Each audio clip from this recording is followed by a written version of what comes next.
What's up, everybody? Welcome again to Stir Crazy, episode 35, the place to get your unvarnished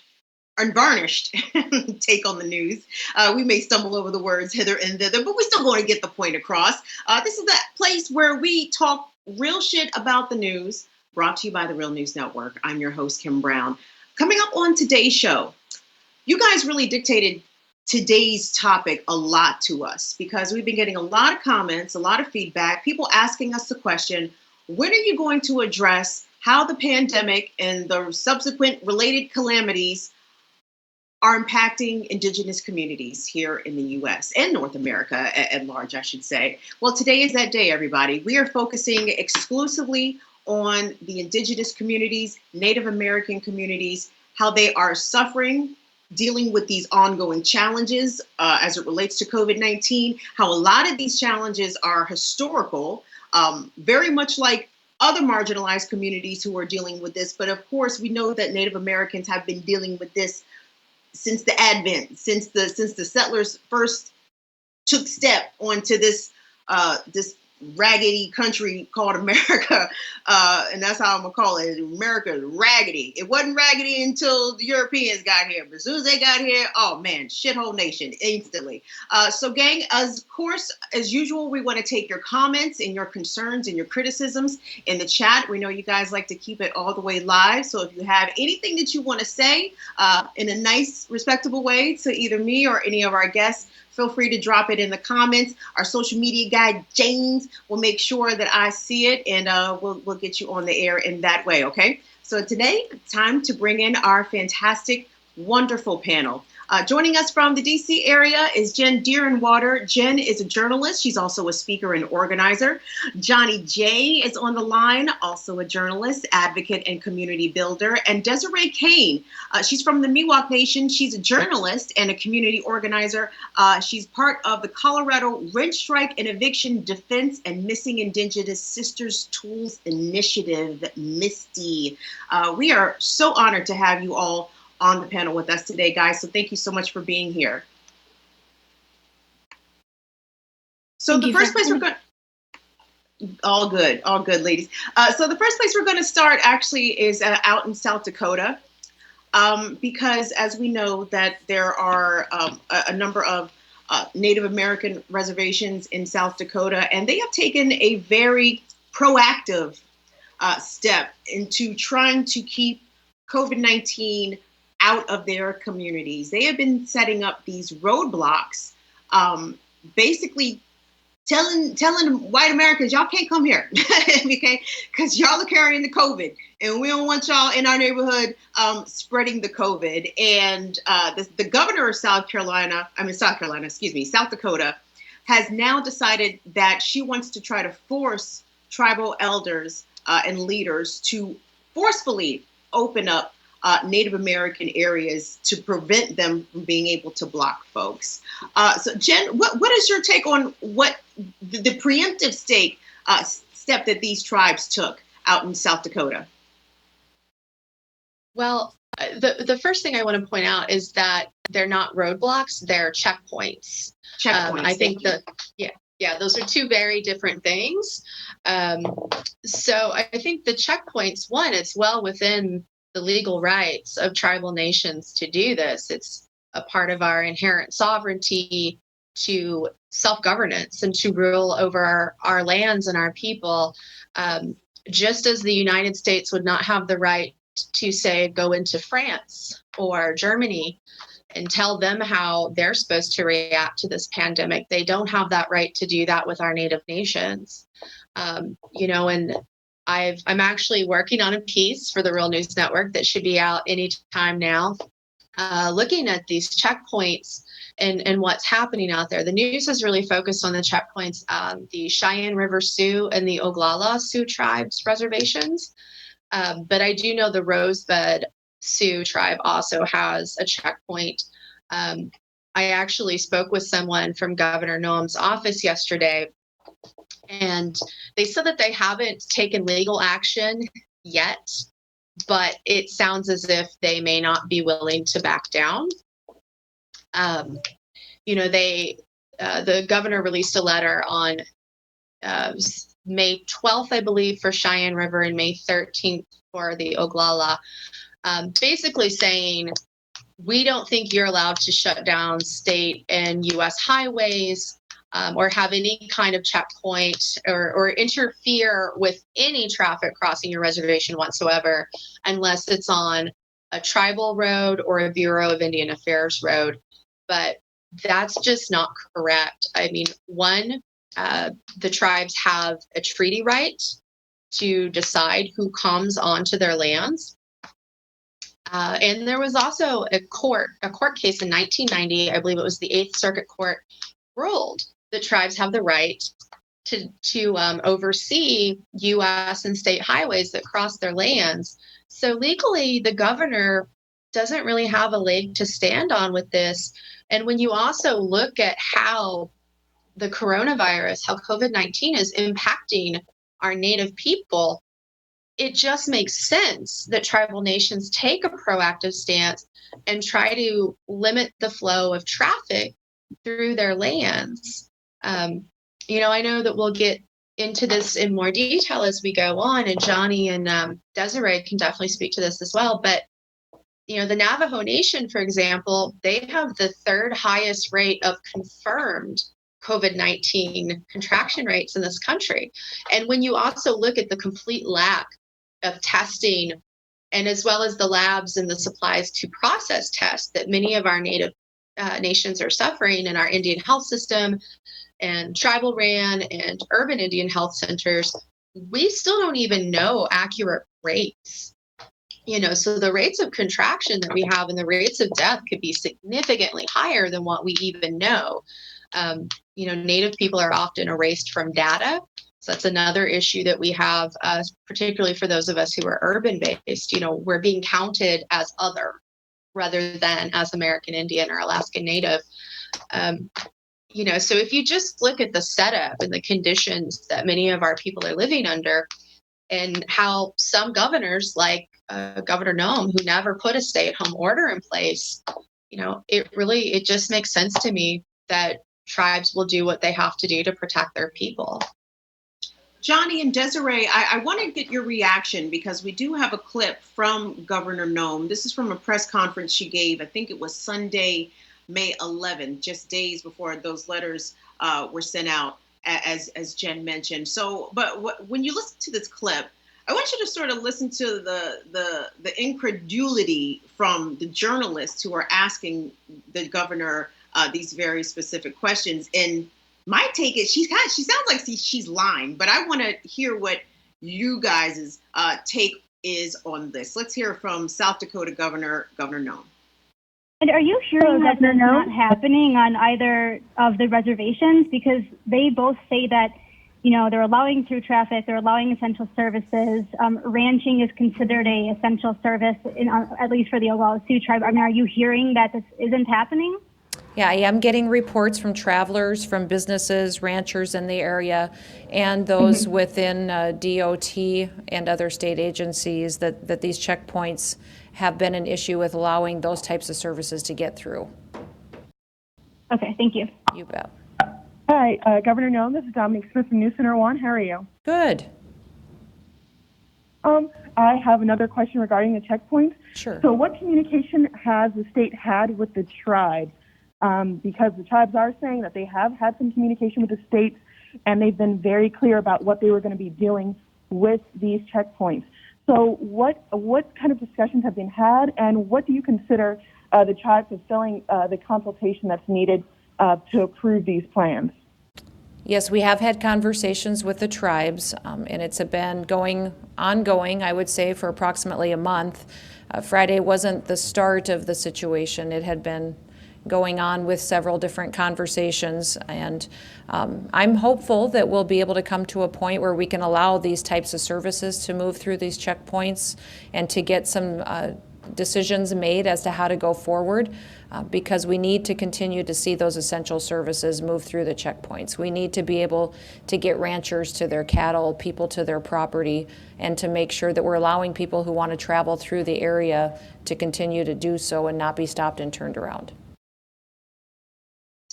Desiree, I mean, from all accounts, I'm not sure, who to believe here, because at least according to those journalist questions, they made it sound as if though the tribal leaders are not impeding traffic, so to speak, or they're doing these checkpoints, but people are still allowed to traverse, I suppose, as they need to. But it sounds as though the governor has a very different take on this. Yeah, Kristi Noem is a really kind of salacious character who was part of making riot boosting a thing, firstly, and then outlawing it, making it illegal, which basically was aimed at Indigenous people and stopping protests around fossil fuel extraction infrastructure projects like the Keystone XL. You said you're like, she seems incredulous, like she's lying. Her interest is in keeping America's wealth intact and make sure there are no impediments to capitalism. And the Cheyenne River Sioux Tribe has long had very strong leadership with Chairman Fraser, their chairman, where they're allowed in their treaty rights to have sovereign say over what happens with their land. And so with the jurisdictions, what's happening is not dissimilar to what happened with the Dakota Access Pipeline fight. The states said that they had jurisdiction over these roads. These roads traverse treaty territory. The United States has not honored the tribes, the treaties signed with the tribes. There's like hundreds of them that have never been honored. And so, when I watch that, I just think Kristi is American, and America, the United States is built to eradicate Native people, especially if folks stand in the way. So she will lie, she will manipulate, but it's really important to understand that she is in place to keep America's wealth intact. And so oftentimes that means Native people, we say no, we get in the way of development. It's really unfortunate to see what some of the governors are doing. There seems to be a real system failure with how the governors are responding to the COVID-19 crisis. We've got issues in Colorado that are not dissimilar, where we've got a governor who is, in the pockets of the bank and their moneyed lawyers and the lobbyists more so than they're on the side of the people who put them in office and elect to keep them there. Johnny, the concern that I have is that if the tribes in South Dakota and other places, but I guess in this instance we're talking about the Cheyenne River Sioux Tribe in South Dakota, if they continue to stand their ground, I'm worried about a militarized response, as what we saw during the Dakota Access Pipeline protests, where people just their civil rights were disregarded, people were hurt, and there was no accountability from the state, because these folks said, no, this is our land, we do not want this to happen. Same thing is happening now. Do you think that the governor could marshal law enforcement against the people who are maintaining these checkpoints? Absolutely. We are talking about the Navajo Nation, and they have one of the largest rates of infection in the U.S. right now. And what we're seeing there is they have similar checkpoints set up to monitor people coming in and out of their communities. But what you're seeing in Gallup is that they actually have called in the military to provide another checkpoint to make sure that, and it was actually, I wish I could remember this because I was just reading about this, but it was a specific act that the governor put in place. It's almost like a riot act, or I can't remember what it is, but they're actually blocking off access to Gallup. So Gallup is kind of quarantined. And the bad thing about this is the fact that a lot of the Navajo reservation need Gallup. They need to go there for supplies. So now they're being cut off from being able to access water, to access food. And, I'm not surprised that it happened. I'm not going to be surprised if you start seeing that same thing happen in North Dakota, South Dakota, and other places where natives are asserting their sovereign rights, because people are afraid of our sovereignty, mainly because they don't understand it. And even right now, in the Supreme Court, they're discussing whether or not a large portion of the Oklahoma is considered a reservation for the Muskogee Creek people. And one of the main concerns that keeps coming up is, well, how is this going to impact non-Native people? And this is where the fear comes. And I see this happening with these checkpoints, is a lot of people are afraid of Native people asserting their sovereign rights, because they think that we're trying to keep them out, trying to push them out, mainly because that's how they treated us. When they came in to take the land, they pushed us off. And so they kind of expect us to do that in turn, when that's not the case at all. And as far as the checkpoints themselves, I am in total agreement that tribes need to do this, not just the Navajo Reservation, not just in North Dakota, South Dakota, but all Native nations need to do this on a regular basis, whether there's a pandemic or not. We need to protect our communities, because it's not just a pandemic. We also have a large number of murdered and missing Indigenous women, and we don't have the right to prosecute non-Natives who commit crimes on reservations or in Native communities. So, I do think we need to set up checkpoints, make sure that we're checking who's coming in and out of our communities, and what their intent is when they do come into the community. And as far as the pandemic, what people really need to understand, and why these checkpoints are so essential right now, is that in the early 1900s, there was an estimated only 235,000 natives left in the entire US. And right now, our population stands about 5 million. And that's on a low estimate. And that's only considering people who are federally enrolled within their tribes. But even at 5 million, we're less than 2% of the entire US population. Our entire population could fit into just one metropolis here in the US, and that would be the Detroit metropolis area. Our entire population could fit in that one city. So we're a very small community. And so when you're seeing these numbers of rates of infection, what people need to understand is that those numbers look low when you're looking at tens of thousands in other communities, or tens of thousands of infections everywhere else. But you have to really look at the scale of our community compared to the scale of other communities. And also that when we lose somebody in our communities, we're not just losing a loved one, we're losing a huge chunk of our culture, our traditions, our language, our future. And when you look at the scale, one Native death, whether it's to COVID, whether it's to alcoholism or poverty, whatever the cause, regardless of the cause, one Native death would be the equivalent of 1,077 deaths if they just happened to die all at one time within the white community.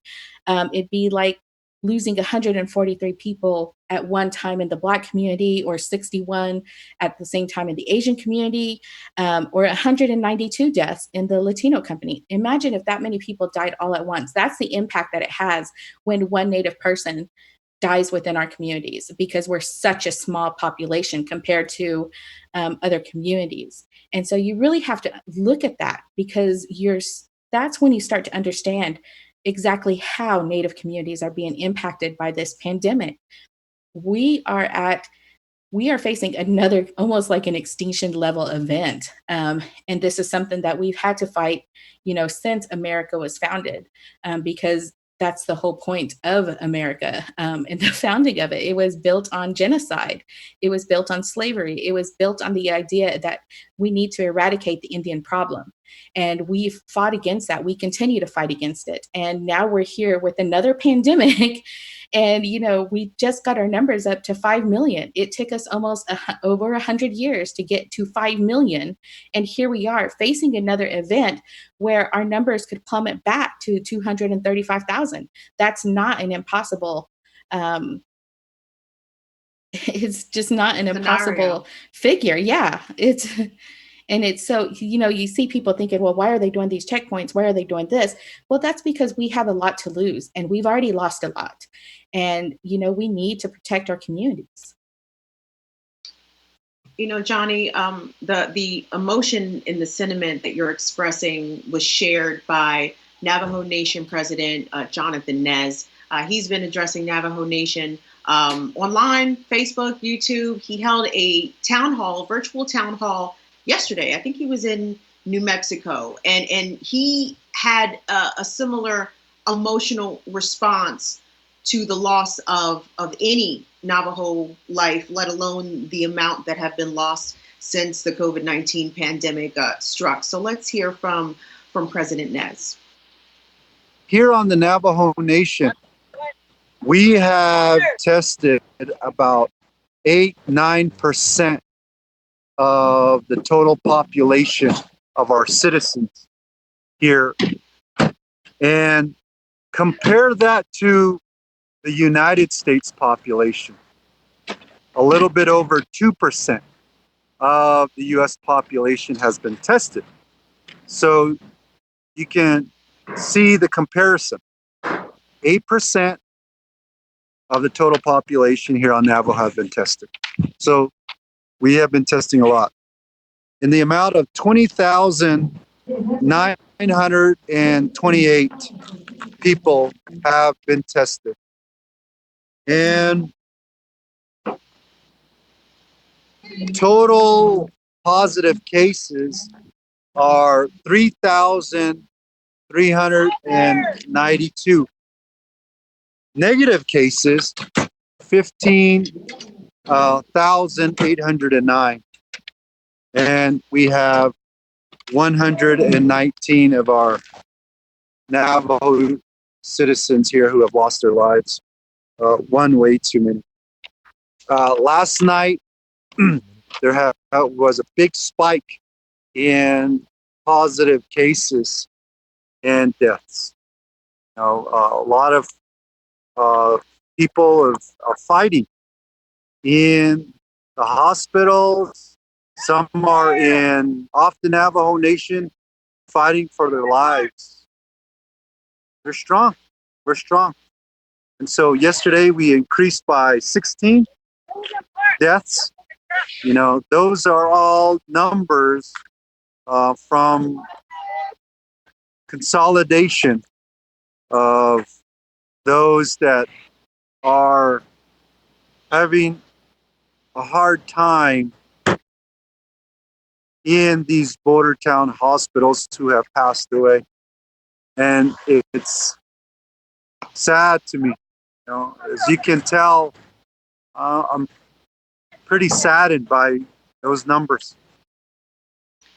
Jen and Desiree and Johnny, anybody feel free to hop in. If you could contextualize President Jonathan Nez's comments right there at the end, where he talks about members of the Navajo Nation or you know, members of other communities within the Native American diaspora who have died in border town hospitals. I can only imagine he's making reference to I'm sure the immense amount of racism that Native Americans face when they leave the reservation and are out in the regular United States of America, where racism against non-white folks is very prevalent. But what can you put that into context? What he was referring to? Well, we don't have access to healthcare. I know a lot of people think that, you know, we automatically have free healthcare, but the problem is we don't have access to healthcare. For a lot of our communities, you have to travel to get to an IHS center. Sometimes it's maybe 30 minutes. Sometimes it's 4 to 8 hours for some people, depending on where they're at. You know, IHS is part of our treaty rights. And from the very get-go, it's been underfunded. And now we're looking at this pandemic, and we're still a very underfunded in terms of healthcare. We have our healthcare facilities that are doing the best they can with what they have. And, you know, it's so sad to me because I'm here in LA and we don't have an IHS center here in LA. We have there's a nonprofit, United American Indian Involvement, who runs a small clinic here, and they service the Native community for all of LA County. And if it wasn't for this one small nonprofit being able to provide that clinic, a lot of natives here in LA would go without health care. Even in light of this pandemic, they're making sure that they're providing breakfast, they're making sure they provide lunch. But in terms of healthcare, they're just a very small clinic. They don't have hospital beds. They don't have any means to take in patients. So natives here really don't have anywhere to go except for, hospitals are in the area. And, if you don't have healthcare, if you don't, fit their criteria of, what they deem as serious symptoms of COVID, then you're sent home. And for a lot of natives, it's very uncomfortable to go into these facilities in the first place, knowing you don't have healthcare, or knowing that, they don't necessarily see you as a human being. People have already had bad experiences. I've been here in LA for 2 years, and I have lupus. And last year, I woke up paralyzed and needed to go to the ER, and it was a terrible experience. And the way that they treated me was as if I was a drug addict, and that, that I was just kind of trying to get drugs, and I was paralyzed. And, they just totally dismissed me, and they almost cost me my life. They just doped me up. They gave me morphine, even though I told them not to give me morphine.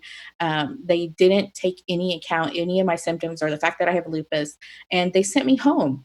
And I could barely even walk at that point. I had just been able to regain being able to move, and they sent me home. So I know firsthand that when you go into a healthcare facility, as a Native person, that, a lot of times your humanity is not going to be respected or even acknowledged. You're just going to be treated as somebody who's there to get drugs or, to get a free meal, and they send you on your way. And that's what the Native Americans are facing when we talk about medical racism. And so now you have this pandemic where our IHS facilities are very underfunded. We don't have easy access to them because a lot of people don't have transportation. They don't have gas money. And they're also very, a lot of them are very traumatized by past experiences that they've had in medical centers.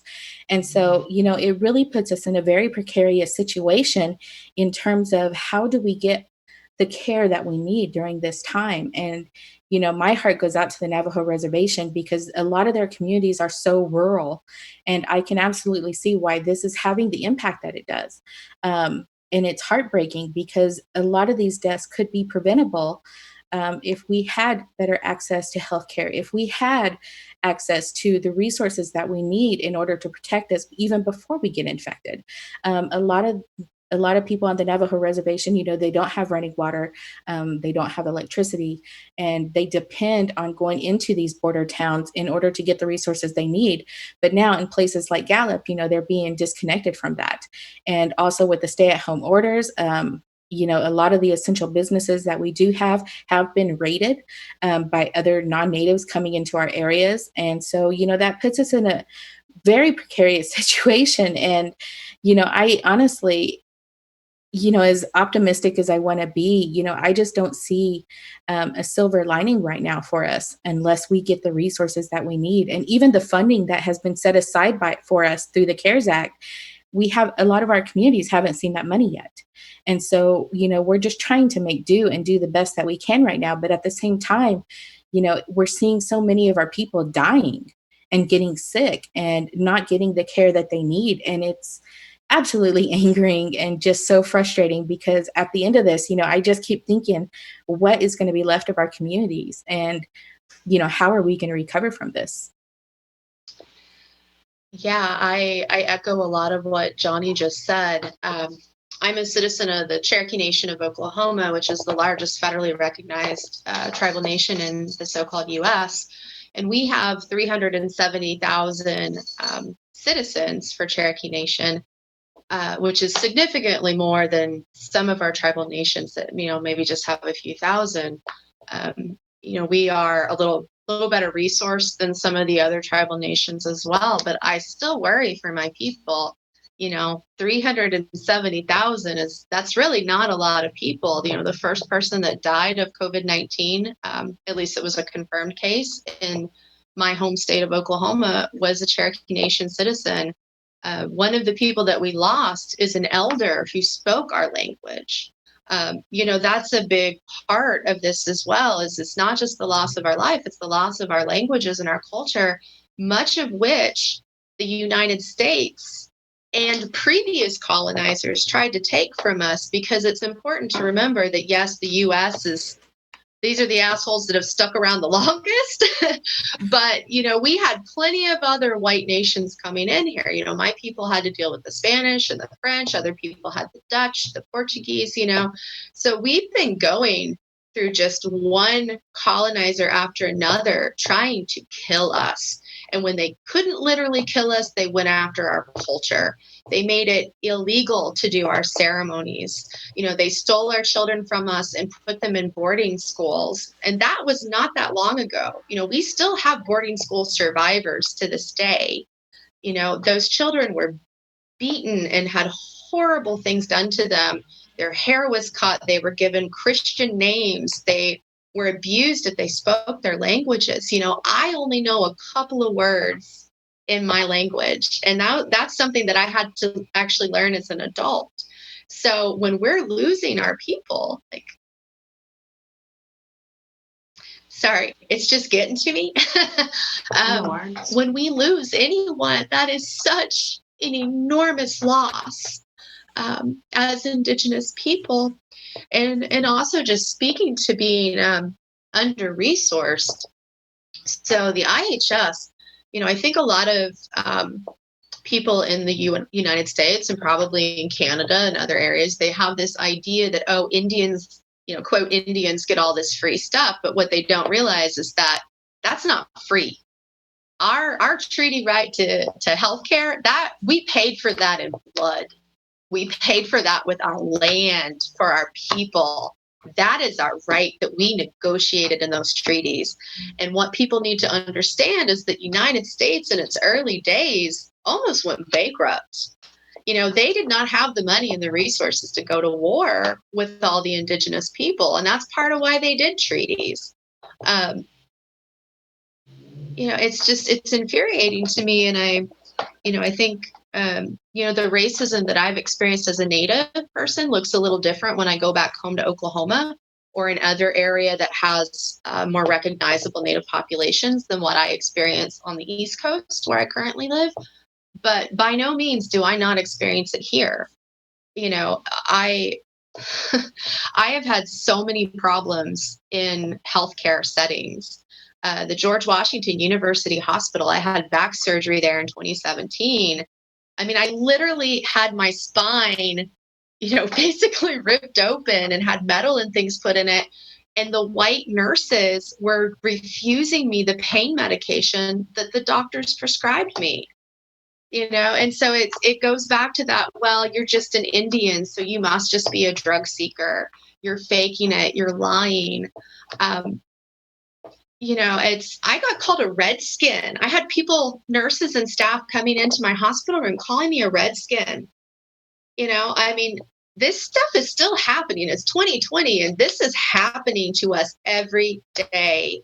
And that impacts every part of our lives. There are times I, unfortunately, am chronically ill and multiply disabled. So I have to see a lot of doctors.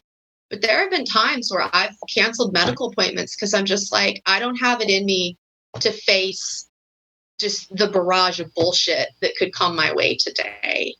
And it gets exhausting. And, 71% of us are actually urban based. Not all tribal nations have reservations. Mine does not. We maybe could again, depending on the court case that Johnny mentioned earlier.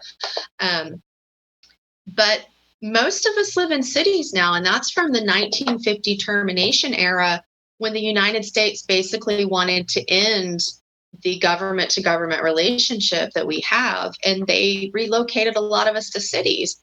Well, if you go east of the Mississippi, there are very few federally recognized tribes, and so there are very few services for us. I live in Washington, D.C. We have a high population of Native people who live here and travel here on a regular basis, but we don't have any urban Native health centers. Baltimore has a very, very small one, but that's in Baltimore, and they don't even have primary care, healthcare there. So this whole COVID-19 pandemic, it's just a lot. And I think it really brings up a lot of the trauma issues that we have as well, the historical and intergenerational trauma. You know, thinking about my own people who died in large numbers from smallpox. And that's what I was thinking, Jen. I mean, to me, looking at COVID-19, it looks like a soft genocide for a variety of populations, for people who are incarcerated, African Americans, Native Americans. But out of all of these groups, it really is just Native Americans who have firsthand experience with biological warfare waged against them intentionally. And Desiree, you know, when you see the lack of federal response in making sure that Native communities have the equipment, have the testing, have the resources for them to deal with people who are infected with COVID-19.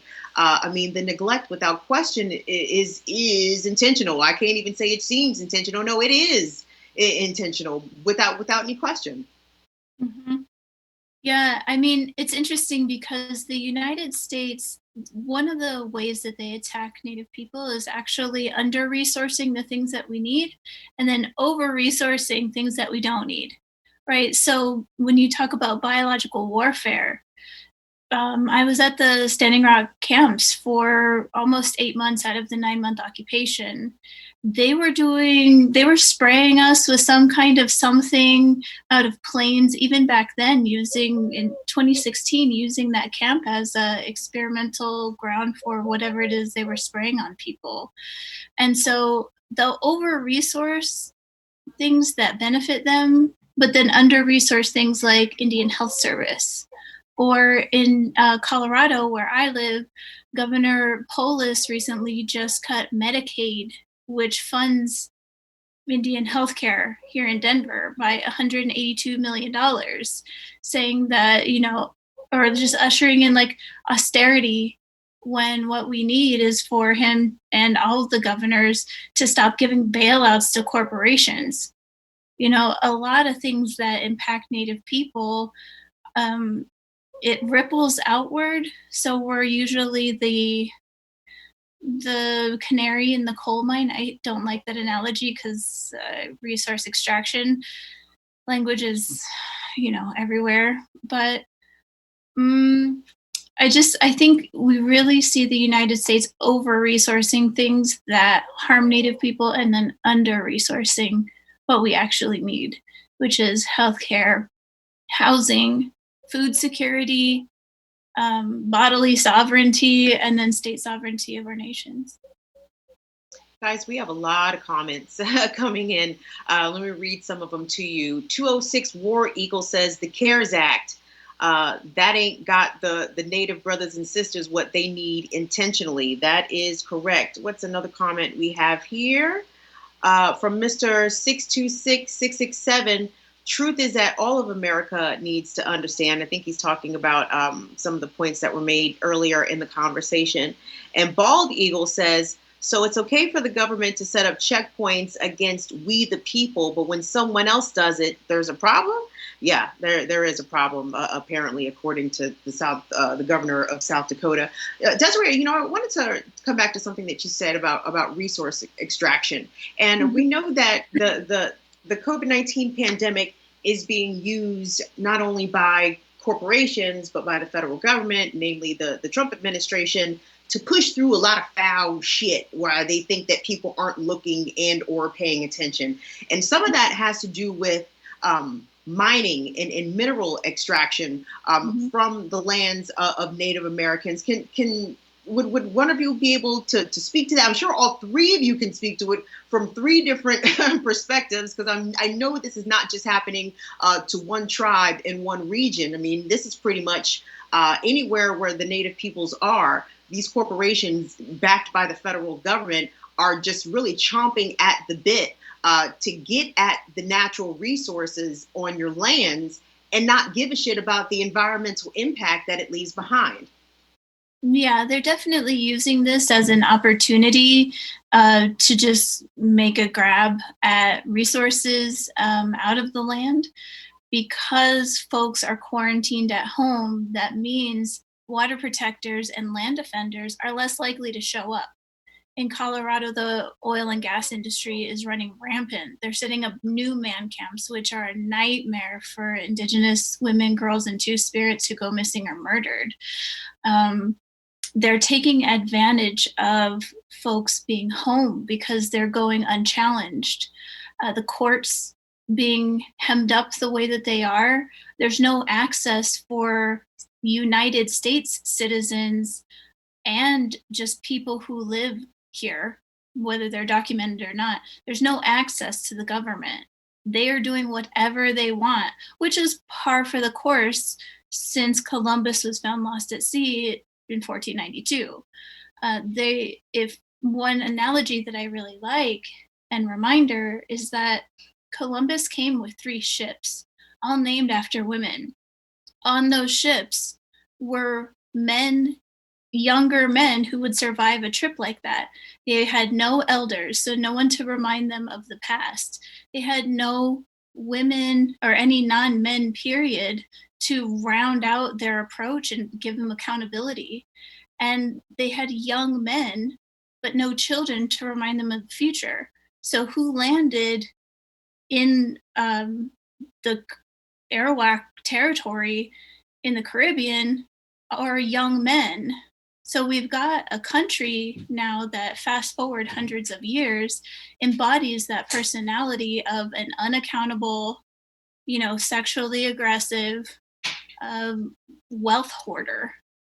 So if you look at it within the context of that, and then also understand there's this thing called the Doctrine of Discovery, which was out of Rome, which basically deemed anyone who was not Judeo-Christian as a savage or a lost soul, lest they convert.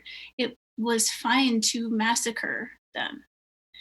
That still happens in every level of governance, every single level. So if you are viewed as a savage, if you are unsaved, if you are not under the control of the crown, now it's the crown of capitalism, you are disposable fodder just to be thrown away. That's why what we're seeing in Denver right now is our governor is housing the houseless, the unsheltered relatives in the Western Stock Emporium, putting the women in the cattle show area on top of a super fund, which is like toxic soup beneath it. So they're breathing in Superfund dust. Women for show. They want us to be part of the reminder that we are all subjugated. We can free think, but we are forced under the system and we will comply. So understanding some of the historical precedent that has been set by these documents a long time ago about who landed on the shores and how that applies to today is a real help in understanding when you're seeing injustice now. It all starts to make sense once you really start to dig into it. Oh, wow, Desiree, you're really tapping into some of my racial justice fantasies, right? One of my fantasies is that I have a time machine and I go back 500 years. And when I encounter Native people of the Caribbean and Central and South America and here in the United States, listen, when y'all see the ships and the pale faces on the ships, chop their heads off. Don't give them a chance to get off the boat. As soon as you see them, chop their heads off, because they don't mean nothing nice coming over here to try to talk to the Native people of this continent. But Jen, you said that you're Native from Oklahoma, and I know not only the Cherokee but the Osage Nation in Oklahoma, excuse me, have been dealing with the prevalence of fracking in Oklahoma, causing earthquakes, man-made earthquakes that have been directly impacting Native lands there. Talk to us about the environmental shit that Oklahoma and the federal government are trying to force through, even more so using COVID-19 as an excuse. Yeah. I both love and hate my home. I think that there are a lot of really amazing things about where I spent most of my childhood, but there's also a lot of really fucked up things too. it really doesn't matter what the issue is. Anytime you talk about Oklahoma, we're always on the wrong side of whatever the issue or the statistics are. We have so many pipelines, for example, that route through Oklahoma. It's absurd. If you look at a map of the pipeline system and proposed pipelines, so many of them go through Oklahoma. There's a small town called Cushing that's known as the pipeline crossroads of the world. But the fracking for me, that's just one piece. Kind of like Desiree said, you got to see the history of it. So, my people, our ancestral lands are in the Southeast and cover either parts of or entirety of what is now known as Virginia, West Virginia, Kentucky, Tennessee, the Carolinas, Georgia, and Alabama. And just over the time of all the different colonizers we had, our amount of land just kept shrinking and shrinking. And the U.S. wanted to expand large agricultural business in the Southeast, and that meant removing us. So the vast majority of us were eventually moved on the Trail of Tears to then Indian Territory, now present-day Oklahoma. We were told, okay, this is your land now. And, they sent all us natives there because they didn't see it as farmable land. It was land that they saw no use for. But not even 100 years later, the federal government said, hey, never mind, we have, capitalist use for this land now, so we're taking it back. So that's part of why my people don't have a reservation. We have something called allotment land. But yeah, in Oklahoma, it was the over farming of the cotton crops, and that's what caused the Dust Bowl. That was a human-made disaster. Now, you've got the fracking. Oklahoma is now the most seismically active state in the continental U.S. I know I grew up with tornadoes. I grew up with ice storms. I didn't grow up with earthquakes. And I went home last year, I believe, and I was actually in the middle of a panel on the connections of reproductive justice and environmental justice. And in the middle of the panel, we had an earthquake. And it was because of fracking. And I think people don't understand the depths of resource extraction and the way that this can all look. And that, yes, we need to think about whatever that pipeline or mining project is, but we also have to think about it on the larger scale. We can see throughout central Appalachia, the gas industry is really trying to build this 400-mile petro hub corridor where it's pipelines, it's fracked gas powered plants. It's the cracker plants that take the gas and make the plastic. So we always have to think about these larger connections of these projects and what's happening. And then on some indigenous lands, the other issues are big ag. Large scale chicken farms are a potential pollution source for the water within Cherokee Nation boundaries. Large scale agriculture is impacting indigenous people throughout South America. So yeah, we need to think small, but we also have to think on that bigger scale and find a way to fight, and also to see the root causes of these things. Like, it's not just greed, like that's a big part of it, but there's a reason why certain people are impacted more by resource extraction and capitalism than other people. And I think it's really important to point out, as a disabled person, that Native people actually have the highest rates of disability and chronic illness in this country. And much of that is preventable. Much of it is a result of these projects on our lands. It's the result of the violence that we suffer. And as I believe it was Desiree who mentioned, these large scale projects, they also bring a lot of sexual violence to our communities. It's not just, they're polluting the land, they're taking the land, but they're kidnapping our women and our children and our two-spirits. Our people are going missing and murdered. And that's actually why I'm wearing red today. You kind of see my bandana is in honor of our missing relatives. So there's just so much to it that we have to think about, that I think a lot of Americans and just people around the world don't quite understand about the situation of Indigenous people. And to Johnny's point earlier, I believe it was Johnny who said that we're tested on, we're kind of a lab. It was a year or two ago, maybe, Trump started talking about giving SNAP beneficiaries the blue apron style boxes.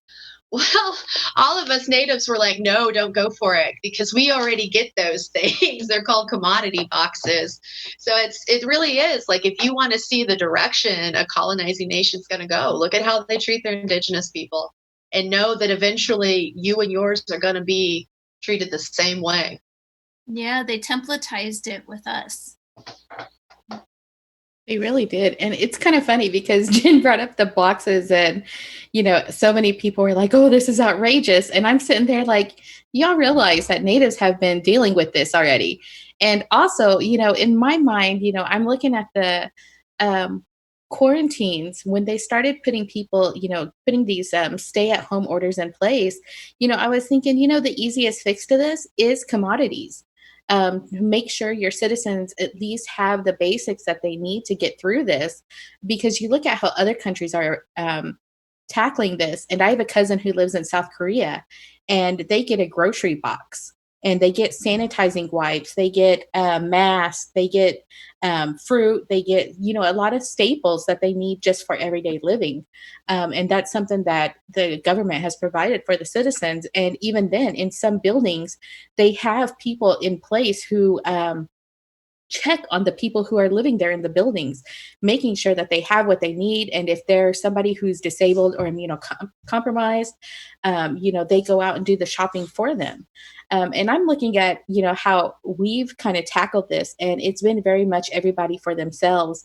And, being Native, we're very communal people. And you see how our communities have chosen to address this. We've set up checkpoints, but also there's a lot of mutual aid within Native communities right now. And not just within Native communities, but outside of Native communities as well. And that is such a wonderful thing to see, because so many times when we're talking about dismantling capitalism, people are asking, well, what are your solutions? Like, how do you see this happening? How do you see this? Well, this mutual aid that we're seeing throughout the nation, with people making sure that people have groceries or have somebody to go grocery shopping for them, and making sure that, they're helping people with rent or pay bills, fundraising for all these different causes, and just being there in the community. You're seeing one of those solutions in action. You're seeing that there is a better way for us to exist. And for Native people, that is the way we existed before colonization. We took care of each other. All of us had a role within our society. None was more important or less important than another. And we made sure that everybody had what they need. And we all, looked out for one another. And that's how we survived colonization, was because we made sure that nobody was treated as if they were expendable.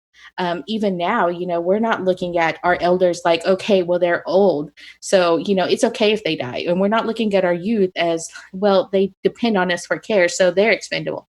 We don't think of people that way, because each of us are important for our survival. We all carry a lot of knowledge, a huge part of our culture, our language, traditions. We have a lot of potential, and we recognize that in each other, and we honor that.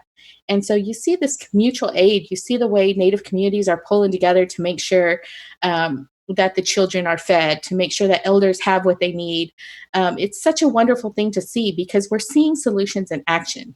We don't need to live within a capitalist society. We don't need to be all for, just looking out for your own self, which is part of the reason, we're in the mess that we are right now, because so many people are like, well, as long as my rights, as long as my freedom is preserved, then who cares about anybody else? I don't want to wear a mask. I don't want to stay home, and they're not looking at the community. They're not looking at making these small changes just for the betterment of our entire society, to make sure that we're protecting, our neighbors, and not just our neighbors, but our own loved ones. And it's so disheartening to see that. But that's also what happens when you live and you exist within a nation like America that is founded on capitalism, that has all these oppressive power structures that have been put in place, that have just kind of made it seem like, it's like there's nothing better. Like, without it, we can't exist. But there's ways. Our communities have our own ways, not just Native communities, but I see it in a lot of other communities of color as well, that they have systems in place for their own communities, to make sure that they're taken care of. And, I just keep seeing these systems grow. And, now we're in a pandemic, and now we're getting to see some of these solutions, some of these ideas in action, and they're proving that they work. We can look out for each other. We can make sure we have what we need. And there are just better ways to exist than what we were before, because people want to go back to normal. And I'm thinking, no. I'm glad that normal is over, because it has really shown us just how toxic the environment that we've been living in really is. So I'm looking forward to, what comes next. I find it really hard to be hopeful right now, because, I'm seeing the impact that it has on Native communities. But at the same time, I also acknowledge that there is an opportunity for us to do better. And yeah, it's going to be a struggle, but, honestly, I do believe that we have an opportunity right now where, we've already shown that there are better ways. So now we can keep that going and bring other people on board. And I think that there is a little silver lining down the road. I just right now, it's just really hard to kind of really visualize exactly how we get there. But I know that, there are better ways to exist and that we can do it. Yeah. I'm seeing how our communities have come together. I mean, Cherokee Nation, when we had to close our casinos, casinos are one of the biggest money makers for the tribes who have them. And it's really even just kind of a legal loophole that we were even able to have casinos. But I digress. When Cherokee Nation closed our casinos, they continued to pay the workers. I think that's really important. We're looking at huge corporations that have ungodly amounts of money, and they won't pay their workers. They won't pay them well. They won't give them benefits.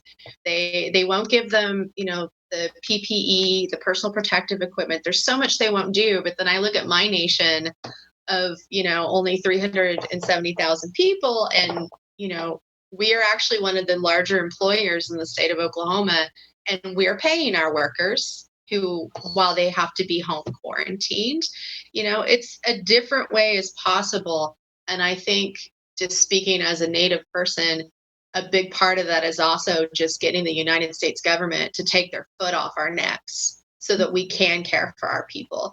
The U.S. likes to go back and forth on sovereignty. If it comes to making sure we have clean running water, electricity, we have high-speed broadband access, roads, if any of that, oh no, we're sovereign nations, it's our responsibility.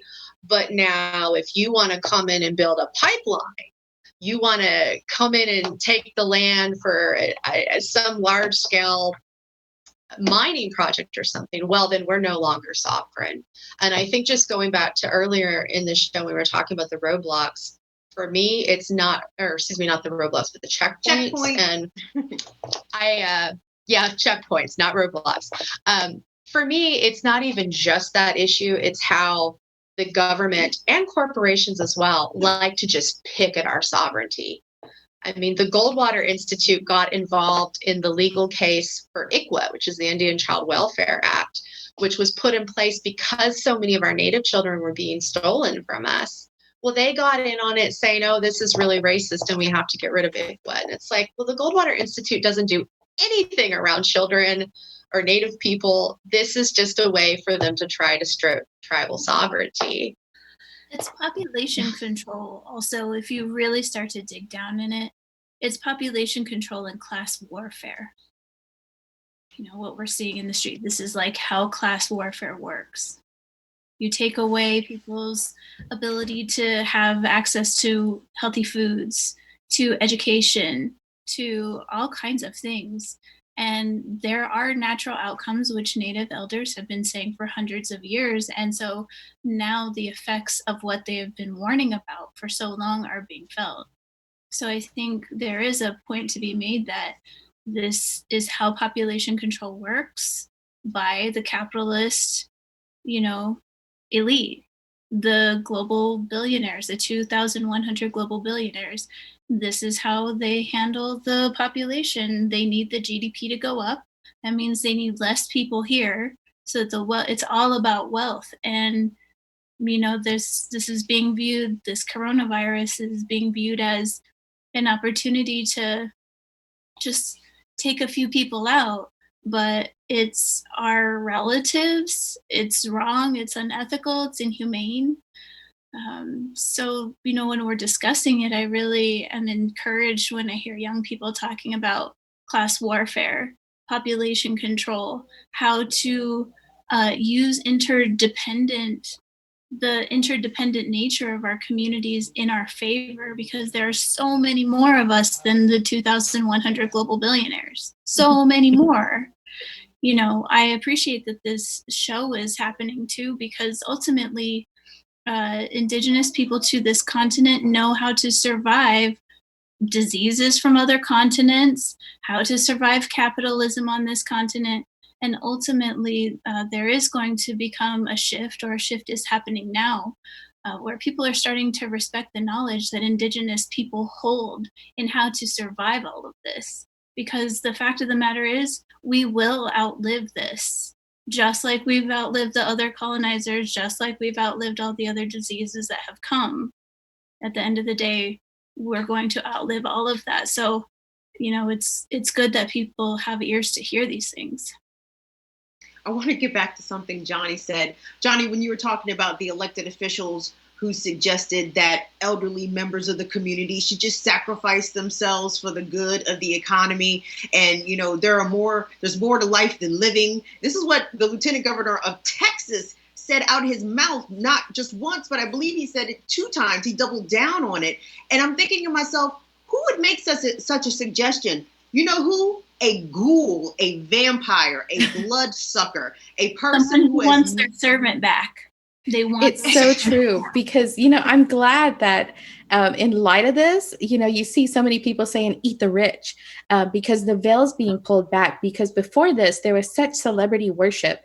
And, you see people with wealth and you admire them. You want to be like them. You're listening to them. And I've been having conversations with my roommate for the last couple of days about Joe Rogan and some of the hypocrisy that we see going on, that he makes fun of people who are wearing masks. And he's saying, we need to reopen the economy. We need to do this. We need to do that. But at the same time, he's not practicing what he's preaching, because he's also getting tested every day. He has access to his own personal test, his own personal doctors. And that, when you see his podcast, he's telling his buddies, oh, if you need tests, come on over. I got you covered. And he's also been able to provide his family with, enough resources to where they don't have to leave quarantine. But yet he's encouraging other people, like, we need to reopen the economy. We need to get people back to work. We need to do this. And a lot of that you're hearing is coming from people who don't necessarily work. They're not the people who are out on the front lines. Their wealth is dependent upon other people doing the work. And they're the ones who are like ready to sacrifice whoever it takes in order to secure their own wealth and to secure their own being. And they're preaching this. And because of the way that so many people, clung to Trump because he was a businessman, it's the same thing. They're really relying on people to kind of think like, oh yeah, we need to get back to work. Because the fact is, they're not looking out for our economy. They're not looking out for the people. They don't give a crap about the state of our nation. They're only looking out for their own wealth. And they want us to be able to sacrifice ourselves for their own well-being.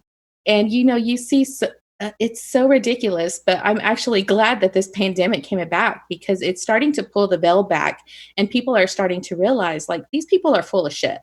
And, they need to just kind of stay in their lane. And it's kind of funny too, because I've seen so many people who were previously what people would consider liberal celebrities or liberal people who are rich, after this pandemic and, now that they've not been able to work or their business has been shut down, they've really kind of jumped to the other side and kind of really become, more like Republican parrots, I guess you would say, in terms of, just like, oh man, we got to look out for this. We need to look out.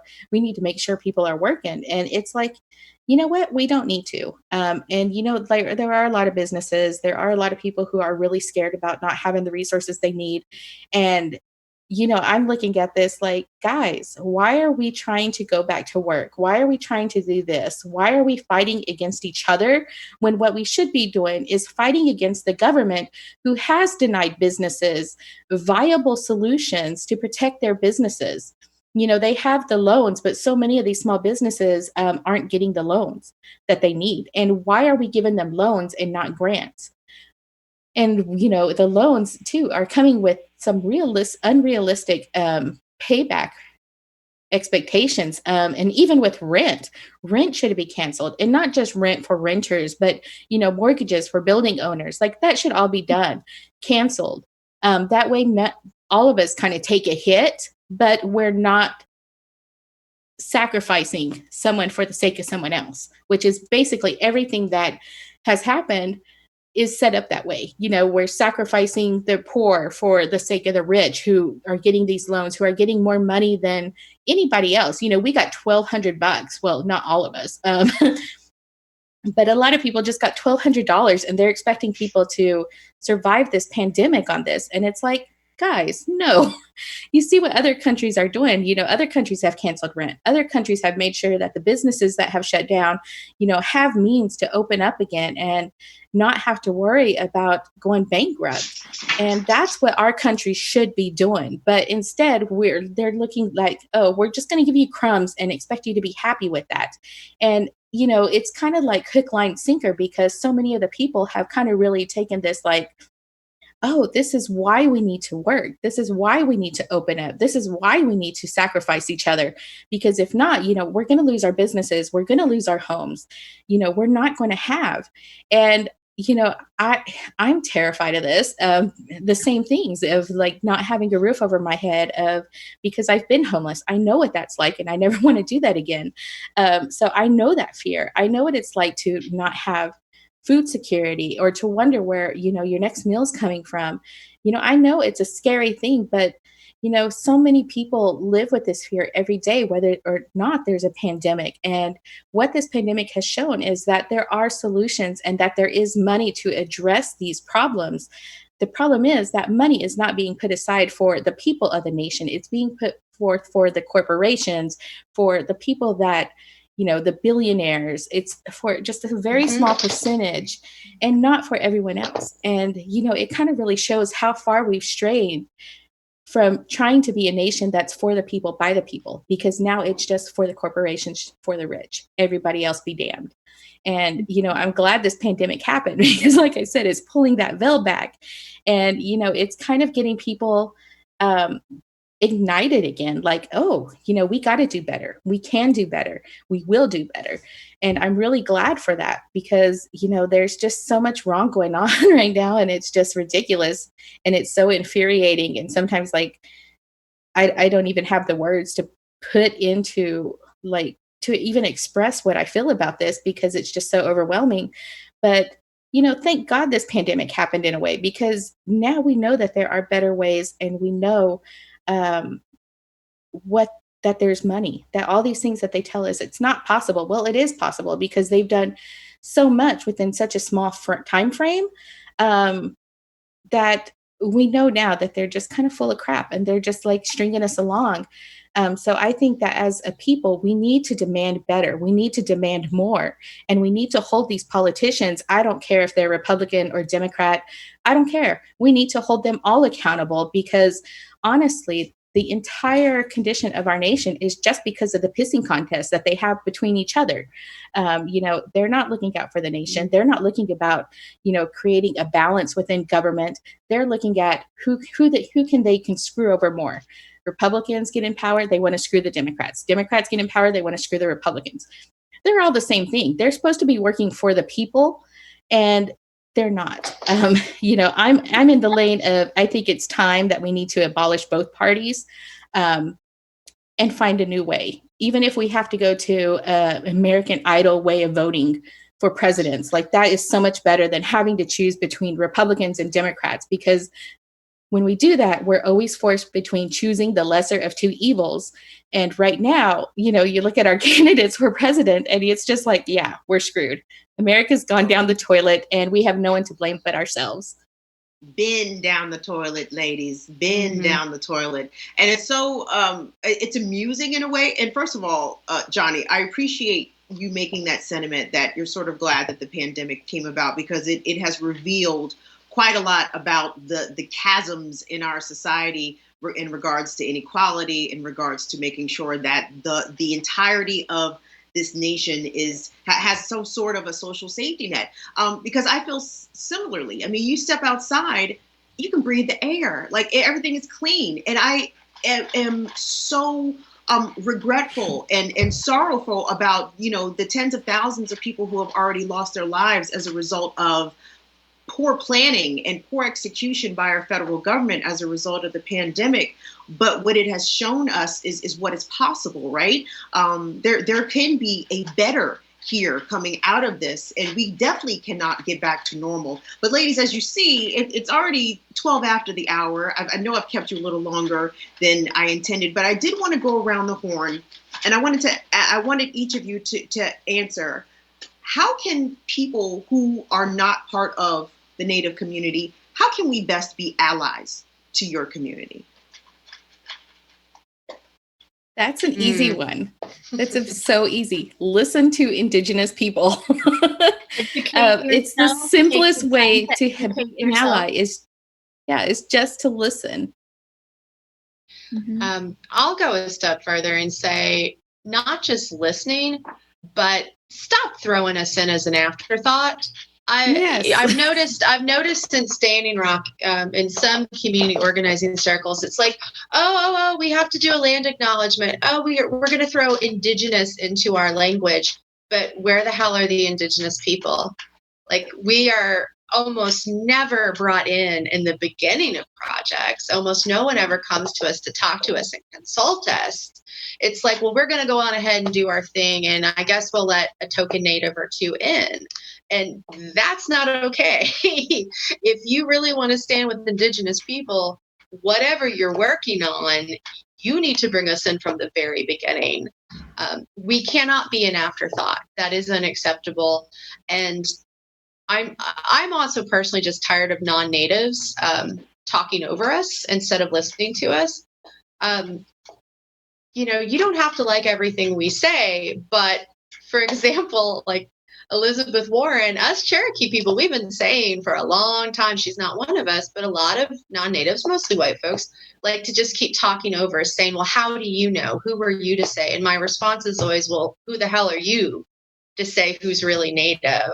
Who are you to speak on the Native experience? So that's another really important thing, is that you need to remember that Indigenous people are different. We're not all the same. We're not a monolithic people. Our experiences are different. Our languages, our culture is different. So when you bring us in to work with you, or when you come to us to work with us, you need to remember that just because, oh, hey, this Lakota person said they're okay with X, Y, and Z, does not mean that this Choctaw person over here is going to be okay with it. Like, we're all different, and that needs to be respected. Just like our sovereignty needs to be respected. And I think, I can't recall who mentioned it, I think Johnny J, but you also need to remember that when you look at the issues, you need to look at how Native people are counted or how we're not counted. And that per capita piece is so important. If you look at, say, incarceration rates, Native people don't ever really get, we're rarely talked about. Well, we actually have huge incarceration rates when you break it down per capita. So I think that's the other thing to remember, is that you need to look at how these issues are impacting us on this per capita way, and recognize also that when we're over here saying, what about us? What about us? That doesn't mean that we're saying you don't matter. That doesn't mean that we are disparaging other marginalized communities. It's that we're standing up and trying to be heard and trying to save our people as well.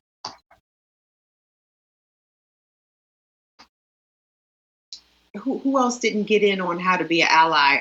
I look at the screen sometimes. I can't remember who didn't answer. Johnny, did you let us know how people who are not Native Americans, how best to ally to the Native American community? Yeah, I said listen to Indigenous people, because then it wasn't Desiree. Yeah. Sorry. Desiree, do you want to tell us?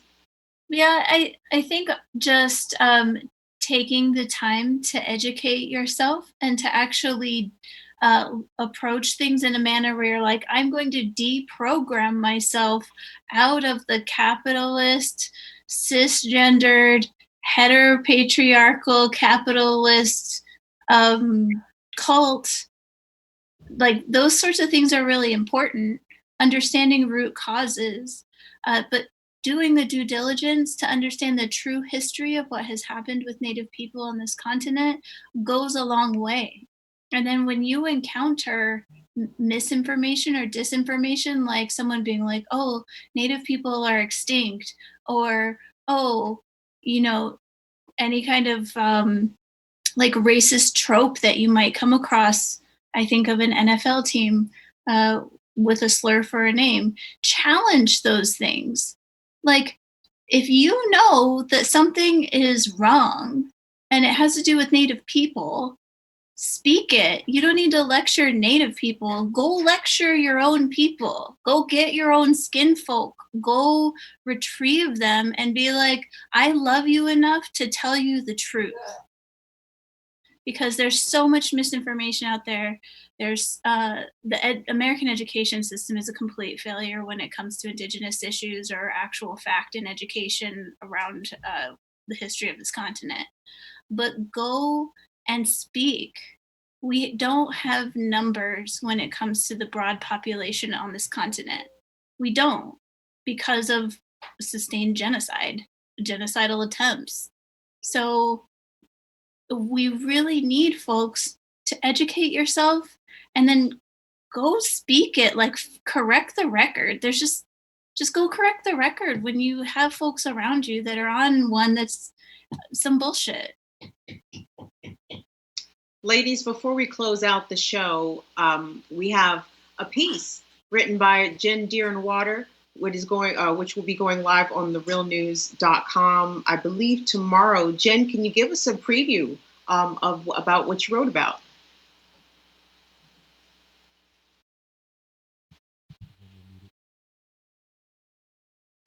My apologies.